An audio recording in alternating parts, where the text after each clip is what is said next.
This video is brought to you by Lycanthro. Stay tuned to hear more information about their new album, Remnants of Rapture, including their Xenogears-themed epic, Solaris, Memories in Time.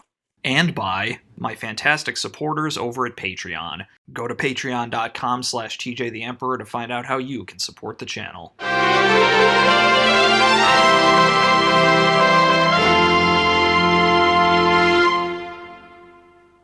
Hi friends. So, for most of last year, and the beginning of this year for that matter, I released the Complete Xenogears Reference Guide. This was my insane idea to try and catalog and describe every last religious, philosophical, historical, and pop cultural reference I could find in Squaresoft's legendary RPG. And I'm happy to say it's gotten a really positive response, but I still have one more video to make before I can put the series away for good. From the very beginning, I made a request to everyone who watched. If you find any errors I made, or references I missed, leave a comment and I'll incorporate them into an update video once the series proper is over. Well, now that the series proper has been over for a few months, I figure it's time to do just that. So here's what I did. I took screenshots of every comment from the previous Xenogears Reference Guide videos that had corrections or additions in them. I'm pretty sure I got every one of them, but let me say right up front, if you left me a correction or suggestion and I happen to forget it, I'm really sorry. I promise you it's nothing personal. I'm literally the only person who works on these videos, and I'm far from perfect. I'm bound to make oversights.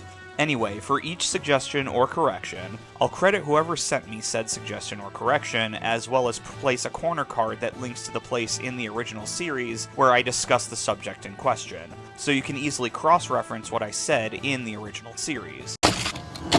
Hey, me again. I lied. I'm actually not going to do that because I realized, at least as far as I know, that if you put a corner card in, the video, you can't go to a specific time code in the video you made the corner card for, which kind of defeats my whole purpose of doing that. So what I did instead is, if you go down to the comments, to the pinned comment that I made, you'll have specific time codes to all of the original videos in question, so you can easily cross-reference everything there. I know it's a bit more cumbersome to do it that way, but that's the best I can do, so hopefully you'll understand. Alright, enjoy the rest of the video. If multiple people made the same correction, as was the case in a few situations, I'll be sure to credit everyone all at once. And of course, this should go without saying, but if you haven't both beaten Xenogears and watched every previous video in the Complete Xenogears Reference Guide, stop this video now. As from now on, I'm just going to assume that everyone watching has done that. Other than that, though, that's really all I need to say, so without further ado, let's get into it.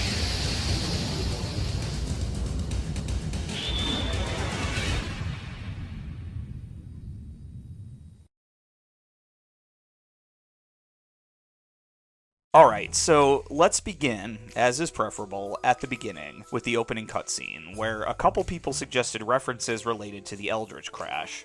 First off, Yoshie Dude suggests the visual language of the crash may have been borrowed from Megazone 2-3, a three-part series of science fiction OVAs made in the mid to late 80s that more or less popularized the OVA format in Japan.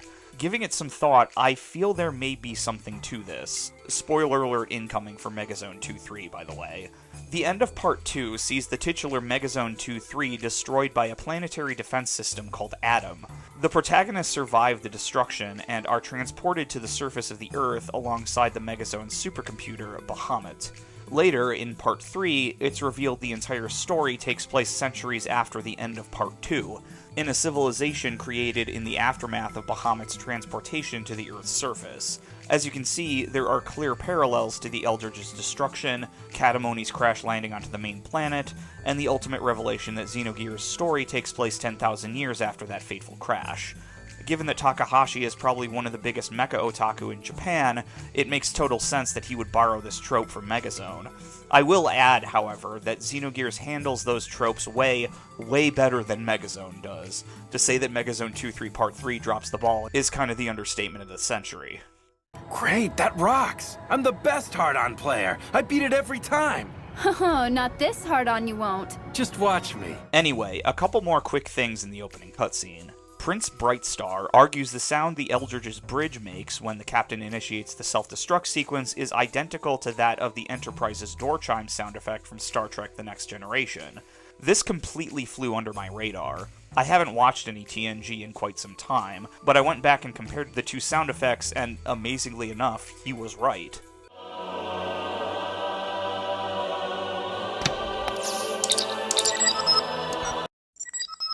Again, it's not surprising at all that Takahashi would throw something like that in there, but what's most surprising, I think, is that he went with Star Trek when he usually sticks to Star Wars.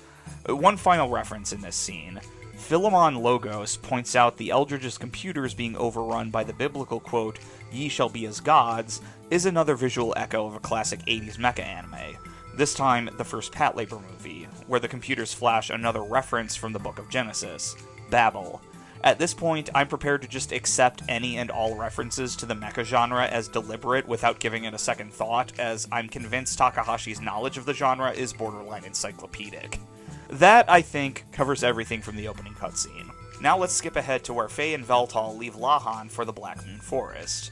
So, in that episode of the reference guide, I discussed how this entire portion of the game was heavily, and I mean heavily, inspired by the beginning of the original Mobile Suit Gundam. Though I discussed many of the parallels between Xenogears and Gundam, I overlooked what's probably the most obvious one. Ardith was kind enough to remind me that one of the gear accessories you can equip is called the Magnetic Coat, which increases gear response time.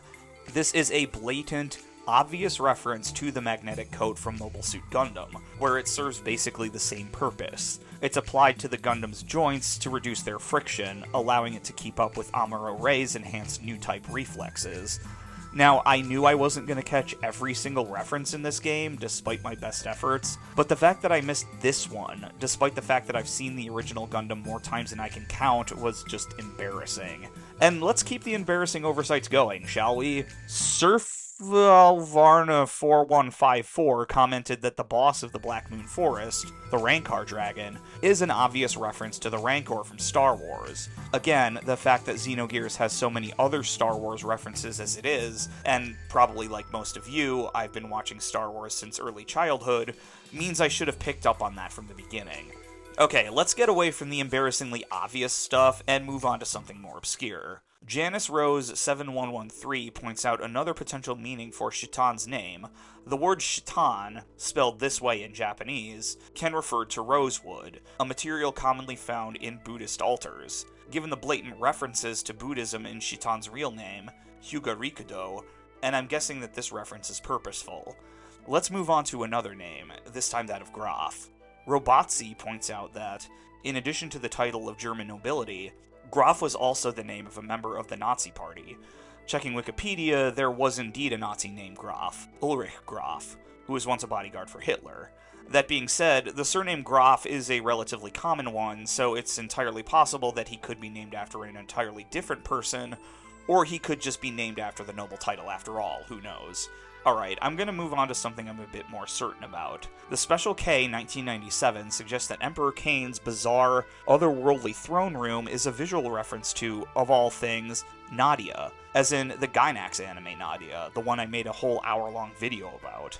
They said Emperor Neo's throne room looks visually similar to Cain's, and looking at this scene from episode 22 of Nadia, yeah, I can definitely see it, and I think the resemblance is intentional for a couple of reasons. First, Cain and Neo are both, superficially, figures of imperial power, but are in reality controlled by an underling, Gargoyle in the case of Neo, and Krelian in the case of Cain.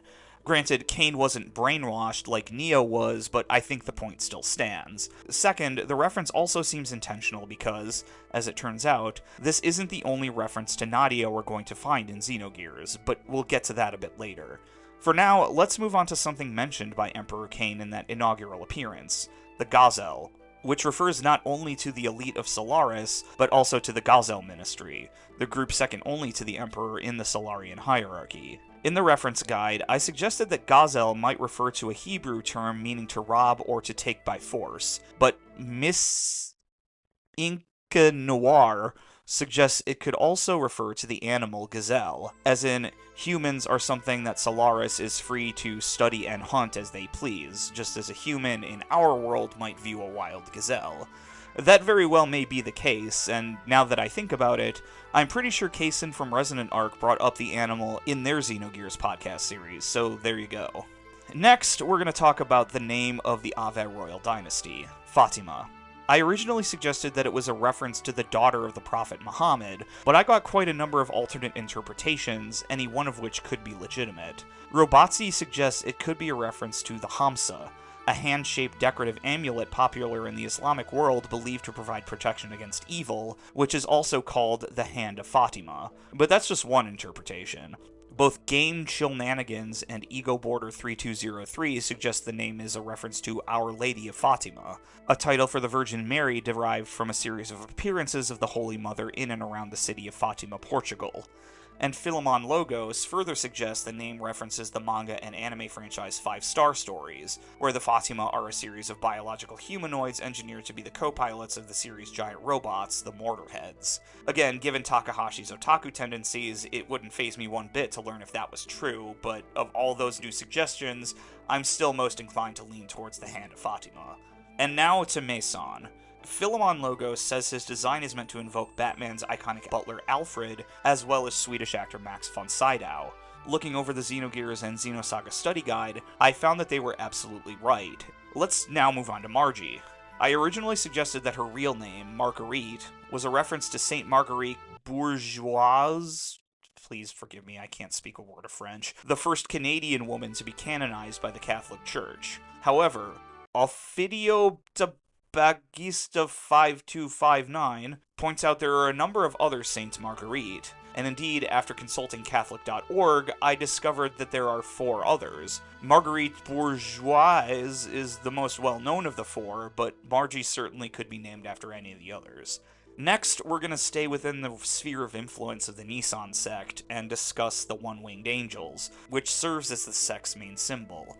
Ardith points out their design is probably derived from a figure of Chinese mythology called the Jian bird. Jians are born with only one eye and one wing, and thus can only reach their full potential when they find their other half. Okay, now we're going to move to arguably the stupidest part of the entire Xenogears reference guide, my theoretical etymology for the Kefeinzel. With regards to that name, I made the insane, half-joking suggestion that it could be derived from the German words Einzel, meaning single, and Kef, which I understood at the time to refer to doing drugs. Well, thank God that Max Wassermann 3171 watches my videos, because unlike me, he is a native German speaker. And let me know that the actual word I was thinking of isn't Kef, but Kiffen, which is the verb meaning to smoke weed. So yeah, I know this is going to shock all of you, but my bullshit German etymology was basically 100% wrong. Something that was further confirmed from another comment from SarxVi6850. They told me that, according to Perfect Works, the Kefeinzel has 2 sister ships called the Zankreuzensel and the Bruske, which don't mean a thing in German or any other language for that matter. You know, let's keep this suggestions from people who have legitimate qualifications train going, and move on to the Bernoulli Effect. Gabriel de Hyrule, someone who has a scientific background, wrote me an excellent comment on the subject, which also informed me is technically called the Bernoulli Principle. I'm going to read their comment verbatim because it's better explained than I could possibly do on my own. The Bernoulli Principle is, quote, when the air running under a wing and over it have different speeds, intentionally produced by the shape of the wing, that results in a difference of pressure such that the pressure under the wing pushes it upwards because it is higher than the pressure over it. Apparently, this is such a fundamental facet of aeronautics that its use in Xenogears sounds kind of dumb to anyone who actually has a background in the subject. Takahashi, I'm guessing, was under the assumption that most people probably wouldn't have that background, and speaking as one of those people, he was definitely right. Alright, now let's move on to Rico. Originally, I suggested that he was at least a partial reference to the G Gundam character Argo Gulski, partially because of the explosive collars both characters are forced to wear. But Philemon Logo suggests those explosive collars may actually be a reference to Wedlock, a 1991 HBO movie starring the late great Rutger Hauer. That movie is primarily set in a prison called Camp Holiday, where every inmate is given both an explosive collar and a collar mate, and if said inmate tries to escape or separate themselves from their collar mate, their collar explodes. Though the collar mate system from Wedlock is absent in Xenogears, I can definitely see this being an inspiration to the developers. It isn't just Rico who has to wear the collars after all, it's anyone who's been thrown into D-Block prison. I will still suggest that Rico's design is drawn from Argo Golski's though, since G-Gundam references are all over this game. Let's stay in D-Block prison and talk about its other famous inmate, Hammer. Linnea Lin mentions that his name derives from a man called Hamasaka, one of Xenogears' developers. I double-checked the Xenogears and Xenosaga study guide to confirm this, and while I did find the anecdote about Hammer and Hamasaka, it wasn't about the Hammer from Xenogears, but the Hammer from Xenosaga, who, for those of you who haven't played Xenosaga, which given the content of my channel is probably none of you, but still I have to assume, is very, very different from the Hammer of Xenogears. Hamasaka, by the way, apparently wasn't one of Xenosaga's devs, but just one of Takahashi's friends. But that's not the end of the story. I kept rereading more of the study guide and found that Xenogears' hammer was designed by, and largely inspired by, someone Takahashi knew from his time working on Front Mission, whom the study guide calls Hamaeda. Checking Front Mission's credits on Moby Games, nobody named Hamaeda worked on that game, but one of the assistant graphic designers was named Shinichiro Hamasaka. So given all that, I'm guessing this Shinichiro Hamasaka is the same person as the Hamaeda mentioned in the study guide, as well as the Hamasaka mentioned in the Xenosaga interview, the differences in their names probably being a simple romanization mistake, and therefore the two hammers are, different as their characters may be, derived from the same man. After these messages, we'll be right back. Now available from Psychomantium Records, Canadian metal stalwarts Lycanthro are proud to present their second full-length album, Remnants of Rapture. Featuring 47 minutes of the most epic power metal of recent memory, including Far Beyond the Walls,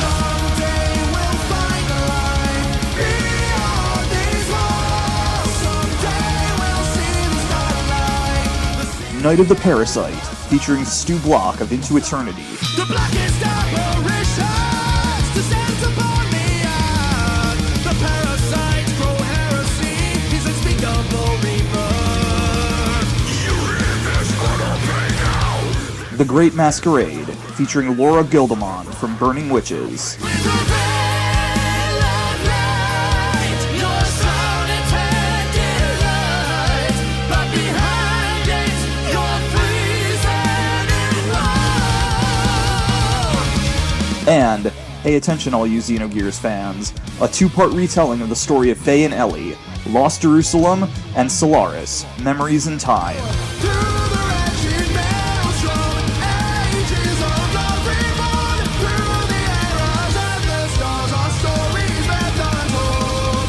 Forever our souls will mend. Through eras I'll find you again. The Solaris I will not lose. Our memories in time. For all fans of metal and JRPGs, this is a no-brainer. It's Lycanthro, Remnants of Rapture. Available now on Spotify, Apple Music, Bandcamp, and lycanthrometal.com. So let's move on to the Sol 9000. Philemon Logos is back, and they point out the design of the computer is likely taken from the Terry Gilliam sci-fi film 12 Monkeys. This is a movie I'd never seen, despite wanting to for the longest time, and their comment finally got me off my ass and got me to watch it. And after seeing it, yeah, I think the reference is obvious. Speaking of the obvious, the Goliath, SarxVi 6850 mentions the design of the ship is likely taken from the Giganto from Hayao Miyazaki's classic TV series Future Boy Conan, and yeah, I think that's exactly right. They also point out in the same comment that another Miyazaki project, Castle in the Sky, there's a ship that's also called the Goliath, although that Goliath looks quite a bit different from the Goliath in Xenogears. Now, let's move on to a couple references that are, to say the least, a little more arcane. First, the Sufradi. So, I straight up admitted in the reference guide that I had no idea what the word Sufradi meant, and specifically requested your suggestions. I did get a few, however, I don't know if any of them are conclusive in helping us understand its meaning. SarxVi6850 points out the suffix Adi suggests a Norse etymology, while Robatzi suggests a potential connection to the Sufradi, the Jewish diasporic group associated with Spain and Portugal, while Yoshie Dude suggests yet another potential connection to the Zentradi, the main alien antagonists from Superdimensional Fortress Macross. Given that Sufradi apparently just refers to components to be used in the M project, and none of these suggestions seem to play into that, I'm just as lost now as I was before. Honestly, I'm tempted to just say that there's no reference to be found here at all. Moving on to what may be the most bizarre reference in the game, Anonelbe, which refers to a Nazi organization set up to validate their bullshit racial theories. SarxVi6850 has some elaborations on this. Some of the Nazis, in addition to the usual racist nonsense we all know about, were also really into the occult, and believed in the existence of a pre-Atlantean civilization they were apparently descended from. SarxVi theorizes that the use of Anonelbe in Xenogears may refer to this. Just as the Nazis' desire to return to this pre-Atlantean civilization, Solaris' desire to return to humanity's original state before the Eldritch crash. This makes way more sense than any ideas I had, which, if you can remember, was basically nothing. Alright, that's enough of that, so let's go on to another reference I really should have picked up on from the beginning. Billy and Jessie. The Silent Hills 6801 points out their names are most certainly taken from the legendary American outlaws Billy the Kid and Jesse James, and yeah, I think that's exactly right.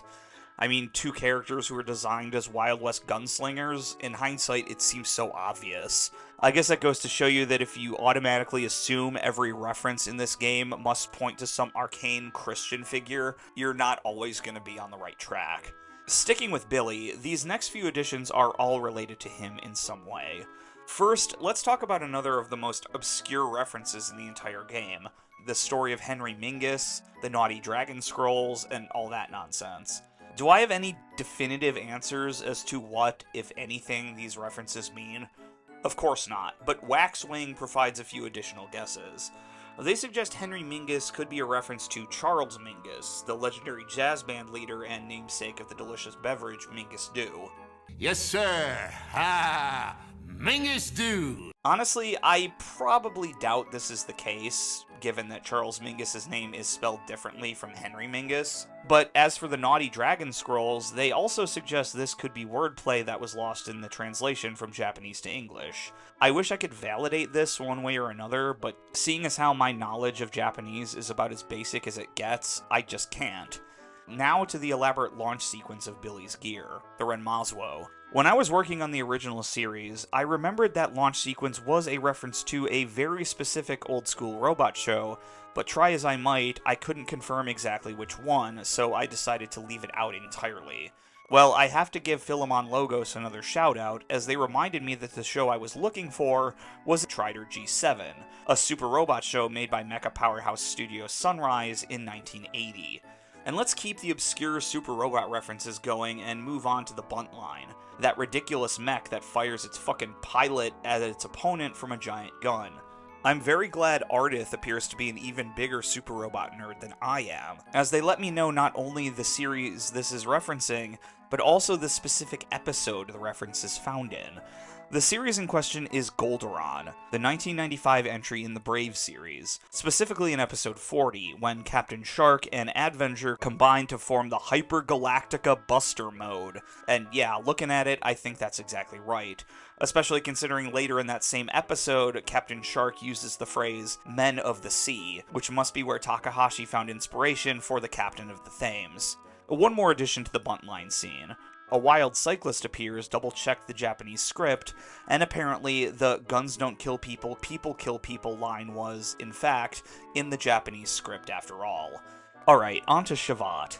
I originally theorized that Shevat was a likely throwback to when Xenogears was designed as a sequel to Chrono Trigger, as the parallels between it and Chrono Trigger's Kingdom of Zeal were too numerous to be a coincidence. Adding additional evidence to that theory is Phoenix Zero Seraph, who points out that Masato Kato, one of Xenogears' primary scriptwriters, was also a primary scriptwriter of Chrono Trigger, and in fact was in charge of the sections relating to the Kingdom of Zeal. Moving on, a quick clarification on Sargasso Point, courtesy of my IRL friend and Metal Festival buddy Aaron. He correctly points out that sargassum, seaweed and all that, are not actually plants, but protists, a group of organisms that form their own kingdom in biological classification separate from that of animals, plants, or fungi.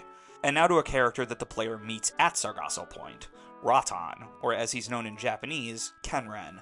This is a reference that I, admittedly, should have been a lot clearer on. Originally, I had said that Kenren, along with his partner in crime Tenpo, were references to Kazuya Minakura's Sayuki manga, and I did this because I read on multiple occasions that their names were taken from that manga specifically. What I should have been clearer about is that Minakura's manga itself is an adaptation of Journey to the West, one of the classic novels of Chinese literature and a direct inspiration to a whole host of anime and manga, including Dragon Ball Z and the monumentally dumb Goku Midnight Eye. Hey, don't mind me, honey. I'm just here looking for termites. Nice handlebars. The bitch has laser breath. Obviously, I knew that when I wrote the original script, but somehow that detail was left out, and so I have to thank Linnea Lin and Nohar9953 for reminding me about it. Alright, thank God we're super close to the end, and so let's blow through these last few and be done with it, shall we? To begin, a couple instances of obvious alchemical symbolism that Robatzi was kind enough to point out. First, that the Ouroboros is used in the Jungian tradition to refer to wholeness and the collective unconscious, and second, that Deus's first form may be referring to the symbolic use of the phoenix and the dove in the alchemical tradition. Now to what is, for most people, one of the goofiest scenes in the entire game, the gear crucifixion scene. I got a couple comments about this, both of which may be contextually relevant. First, whereas I theorized the scene could be a reference to the many instances in Super Robot shows, specifically those made by Go Nagai, where the robot is crucified, Couch Potato 3197 points out the scene could just as easily be referencing a famous scene from the Ultraman franchise, specifically to episodes 13 and 14 of Ultraman Ace, where the Ultra Brothers are, you guessed it, crucified. I've seen very little of Ultraman, and because, to my knowledge, there aren't any other references to the series in Xenogears, it just wasn't on my radar, so big thanks for pointing me in that direction. The second comment comes from one of my patrons, 597, who makes the very valid point that the scene becomes a lot less ridiculous when we remember that, when Xenogears was an early draft of Final Fantasy VII, the gears were summon beasts, so if we think of the crucifixion scene as featuring not machines, but semi-divine mythical figures, then yeah, the scene becomes a lot less silly and a lot more potentially impactful. Alright, now for this next reference, I have a dumb story that goes along with it, so bear with me for a minute.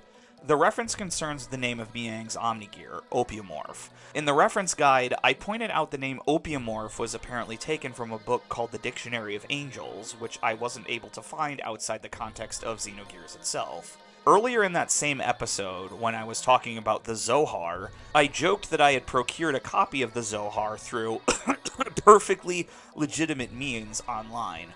In response to this, my friend Aaron jokingly suggested that I should have used those same perfectly legitimate means to search for a copy of the Dictionary of Angels, which, stupid as it sounds, had not once crossed my mind until that moment. So I did, and sure enough, not only was I able to find a copy of the Dictionary of Angels, reading through it, I discovered why I wasn't able to find any additional references to Opiomorph during my initial search. Turns out, Opiomorph is an incorrect romanization. The gear is more correctly spelled Ophiomorphus, which is the Gnostic name for the serpent in the Garden of Eden story, ultimately deriving from the Greek word ophis, meaning snake. So thank you, Aaron, for pointing me in that direction, and thank you Duskcrawler and Linnea Lin, who very shortly thereafter sent me comments of their own correcting me on the spelling of its name.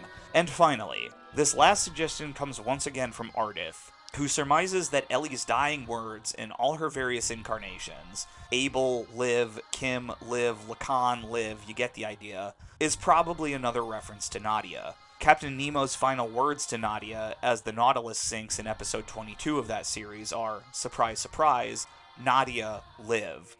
Given the other likely Nadia references in Emperor Cain's throne room, taken from the same episode of all things, and I'm tempted to believe that Ardith is right here. And you know what? Since I don't want to be left out of all this, before we finish, let me make an addition of my own. Since we've been talking about Nadia, I want to suggest a reference to another Gainax masterpiece, Gunbuster. In the opening cutscene of Xenogears, as the captain sits silently on the bridge waiting for the Eldridge to self-destruct, he pulls out a picture of his wife and daughter. Basic as this is, I can no longer see it without thinking of this parallel scene at the beginning of episode 2 of Gunbuster, when Noriko's father looks at a picture of his daughter as he waits for the inevitable destruction of the Luxion. And there you have it. Those are all your suggestions and corrections to my Xenogears reference guide. I want to thank everyone who contributed. I literally could not have made this video without you guys. This was a lot of fun to do. Not only did I learn a lot more about Xenogears, I was also surprised to discover what I apparently got right. Specifically, I was surprised that I didn't receive a single correction to my Lacanian analysis of Lacan's flashback scene, and I'm sure you know what that means. It means I pretty much know everything there is to know about Jacques Lacan's work despite having only read a tiny fraction of it. I'm a goddamn genius. Please send any and all advanced degrees to the address on your screen. Thank you. But seriously, this was a lot of fun, and for those of you wondering, because I know there are quite a number of you out there, the answer is yes. I am absolutely going to do the Complete Xenosaga reference guide in the future. Although, I should say, don't hold your breath on me starting it anytime soon. As fun as I feel like that's going to be to make, I'm admittedly very, very intimidated to start it. It's probably going to be even longer than this Xenogears reference guide is, given that Xenosaga is a 3-game series, and there are a lot more references to the hard sciences, which I am singularly unqualified to talk about with any authority. So yeah, I am absolutely going to make it, that is a promise, but it's just going to take a while, which I suppose is pretty par for the course for this channel anyway, right? So yeah, that's about it from me. I'll see you all later.